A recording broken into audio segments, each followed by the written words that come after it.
Hey, so let me ask you, have you ever run into the grocery store at like 5:30 in the afternoon, you know you have nothing in the house to eat, and you grabbed one of those chickens that's already made, and it's in this little plastic container, and Stephen King, the author, he calls them astronaut chickens because, for whatever reasons, but they're all wrapped up in plastic. Well, yeah, of course you have. We all have. You're hungry.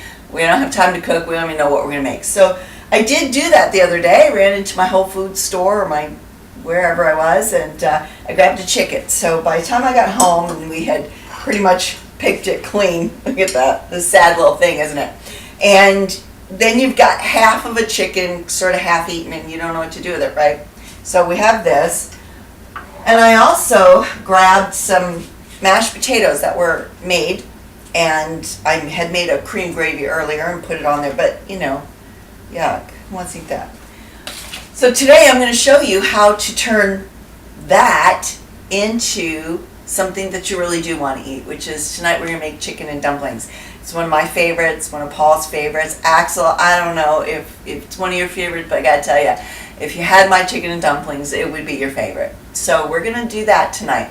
First thing is, what are you going to do about the chicken, okay? You could pick it apart with your fingers, or you can go ahead and get your steamer and steam, whoops, turn that on.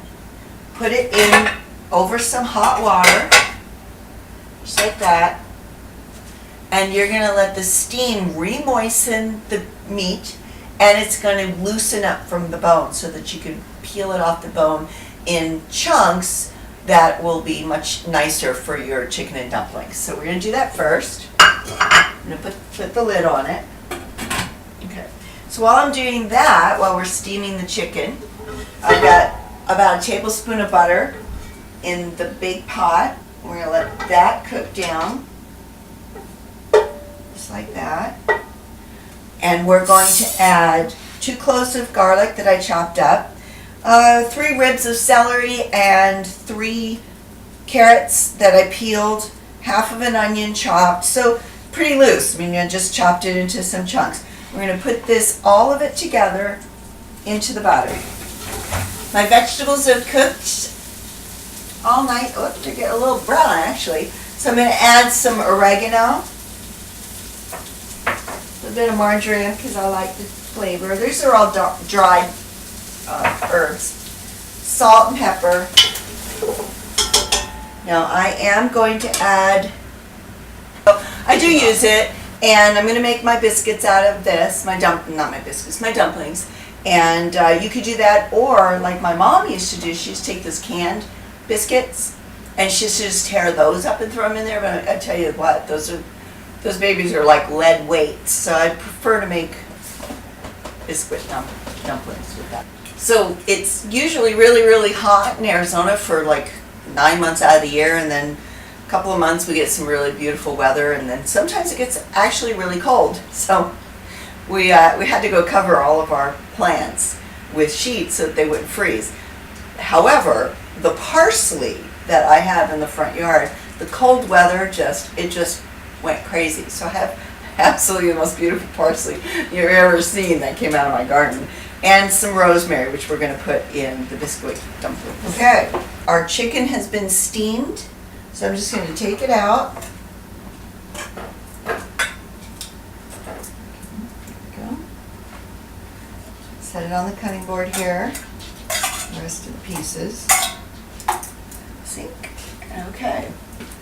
And it's pretty steamy. That's all right. I'm going to see how easy it is to peel that off now.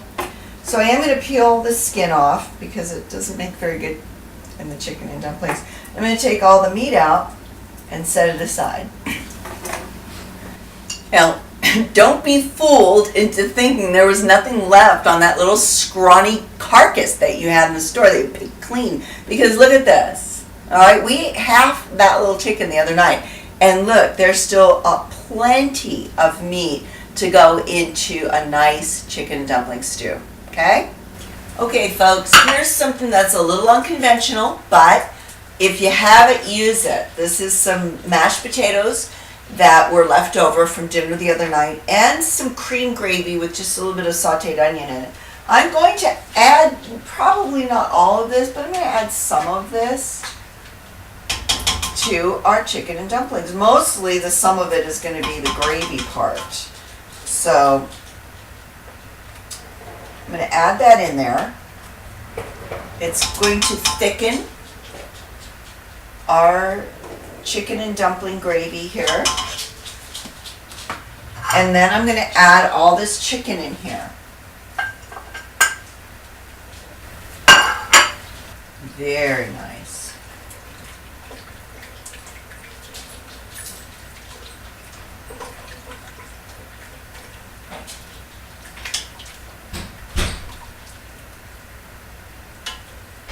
Okay. I'm going to get the camera off of the cabinet and I'm going to bring it over here so that you can see exactly what I did, because it looks really pretty cool. You see what's going on in that pot? Oh, there we go. We have a nice focus. See what's going on in the pot? You can really see how nice and thick it got with the potatoes and the leftover gravy. Now, if you don't have leftover potatoes and gravy, don't worry about it. Not going to hurt it.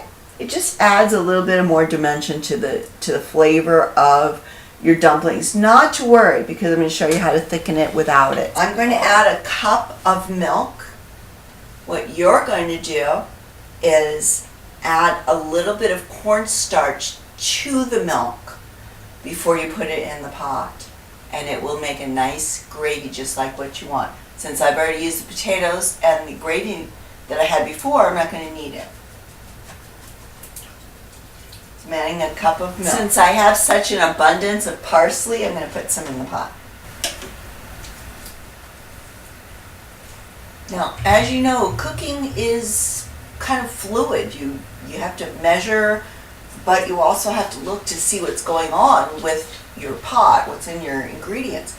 Right now, I don't have enough liquid in the pot to really successfully cook my biscuits and make a nice gravy. There'll be more, there's not enough liquid. It'll be absorbed up into the biscuits and it won't make a nice gravy. So I'm going to add a little bit more stock. I have some vegetable stock. I use it interchangeably with the chicken stock. Adding about a cup of that, maybe a cup and a half. Just enough so that when I put those dumplings in there, they're not going to suck right down to the bottom of the pan. We are ready for dumplings. So I've already mixed up my Bisquick with some milk. I put some rosemary and some parsley in here, so it's looking nice and dumpling-like. About like that. See, not quite a baseball, maybe a golf ball size. And the water needs to be boiling. Sorry, not the water. Stew needs to be boiling, so get that boiling up. Drop them in nice and gently, like that. Drop those babies in. Ooh, and it looks so good too. Put the cover on it. Okay. When You the two are ghost. gonna laugh at me. What'd you do? I'm so used to using the rabbit thing. I don't know how to use it. Well, I have a rabbit. It's right here. You can use the rabbit. Not the rabbit you guys were thinking of. What were they thinking of, honey? Oh, the one they saw on that porn channel I watch. Who watches porn on the internet? I do. There you go. Everybody does. Hello. The only problem is when it's just those free channels, you'll just get snippets. I You get the whole know. thing. You don't get to Yeah, see she- anything on those free channels. They want you to actually pay like $15.99 for it. I am not paying to see porn. Me Sorry. neither. This is how you know that your dumplings are done. When you cut one in half, it pretty much looks like a biscuit inside. It's baked, it's steamed. If it's moist, if it doesn't look like a piece of bread that you baked in the oven, it's not done. If you can see, this one's pretty well done. So we are ready to go with biscuits and dumplings. Almost there.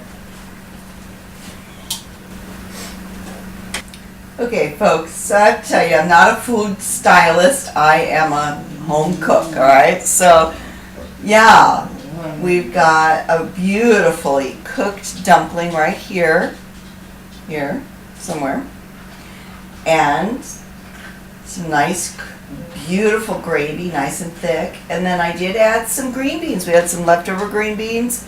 Put them right here in the bowl, right here. See, nice some chunks of chicken. This is perfect, hearty, stick to the ribs, comfort food. All right, everybody. Have a great evening. We'll see you later. Good night.